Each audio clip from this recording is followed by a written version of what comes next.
तो मति मंदता नहीं आए, बच्चों में स्वस्थ रहे, तेजस्वी रहे, तपस्वी रहे, सद्भावी हो, सद्विचारी हो, इसके लिए कुछ छोटे छोटे नियोजन।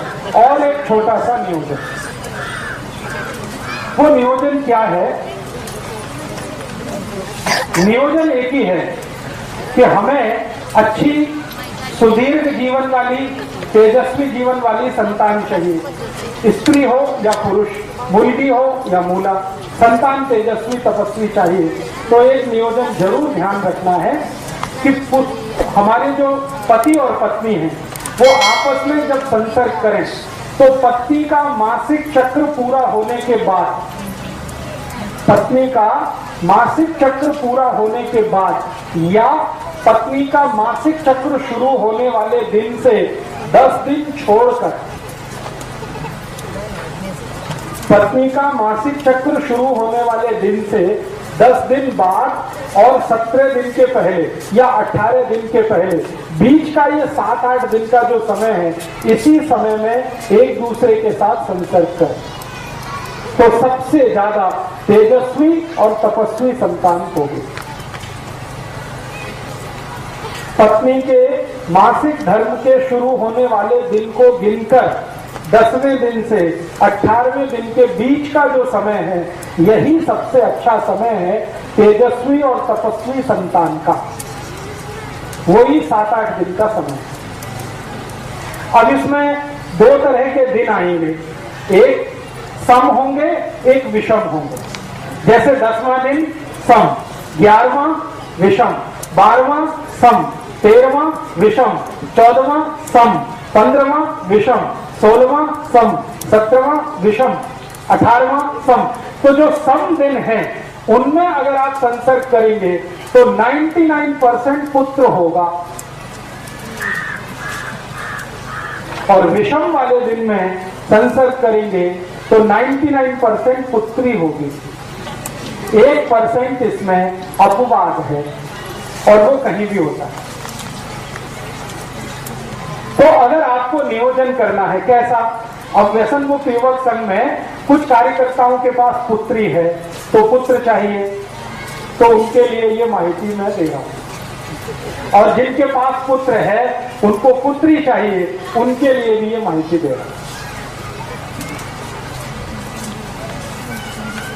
सम दिन में जाएंगे तो पुत्र, विषम दिन में जाएंगे तो पुत्री।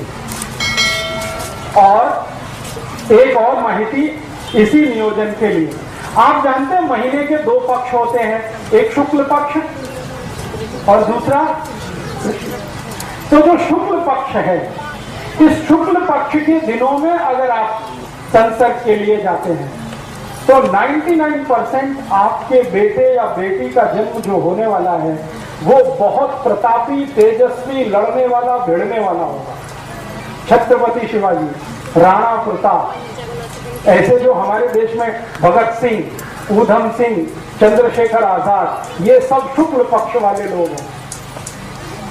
शुक्ल पक्ष आप समझते हैं, जब चंद्रमा लगातार बढ़ता हुआ होता है। और कृष्ण पक्ष उसका उल्टा। कृष्ण पक्ष में जब आप जाएंगे तो अच्छे से अच्छे साहित्यकार, वैज्ञानिक, बहुत बड़े डॉक्टर, इंजीनियर, चार्टेड अकाउंटेंट, ऐसे बच्चों का जन्म होगा।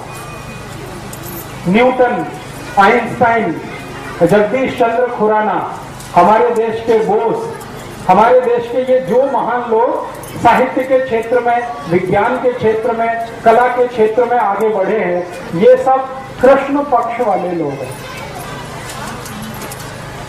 ठीक है। अब शुक्ल पक्ष और कृष्ण पक्ष का चक्कर क्या है? ये चक्कर है चंद्रमा के शरीर पर पड़ने वाली ऊर्जा। आप जानते हैं कृष्ण पक्ष में चंद्रमा नहीं होता और शुक्ल पक्ष में चंद्रमा बहुत तीव्र होता है। चंद्रमा की तीव्रता अपनी नहीं है। आपको मालूम है चंद्रमा का प्रकाश कहां से आया? सूर्य से। तो चंद्रमा की तीव्रता है तो वो उसकी अपनी नहीं है, सूर्य की तीव्रता है। तो आप समझ लीजिए शुक्ल पक्ष में सूर्य की तीव्रता है, तो उस दिन में जो संतान आएगी वो सूर्य जैसी ही होने वाली है। सूर्य कैसा है? जला के सबको राख कर दे, ऐसा। महाराणा प्रताप, छत्रपति शिवाजी, संभाजी महाराज, ये सब ऐसे ही लोग हैं जो शुक्ल पक्ष वाले। और आपको चंद्र पक्ष में, चंद्र पक्ष माने सूर्य का प्रकाश नहीं है, चंद्रमा का प्रकाश है, तो उस समय के नियोजन में जो संतान होगी वो दिमाग वाली होगी, शरीर वाली नहीं, जिसका ब्रेन बहुत चलेगा, इंटेलिजेंसी उसकी कंप्यूटर से जैसी, उससे भी ज्यादा तेज होगी। दुनिया में सारे दिमाग के काम करने वाले लोग चंद्र पक्ष के पैदा हुए और शरीर से लड़ भिड़कर साम्राज्य स्थापित करने वाले लोग शुक्ल पक्ष के पैदा हुए। तो नियोजन आपको करना है, माहिती मैं दे रहा हूं। तो आप तय करिए आपके जीवन में क्या चाहिए। अब एक संतान आपके पास है, मान लो शुक्ल पक्ष वाली, तो एक चंद्र पक्ष वाली जरूर करना, क्योंकि दुनिया में दोनों की जरूरत है। खाली लड़ने भिड़ने वाला ही नहीं चाहिए, विज्ञान की खोज करने वाला भी चाहिए, क्योंकि दोनों से जीवन चलता है।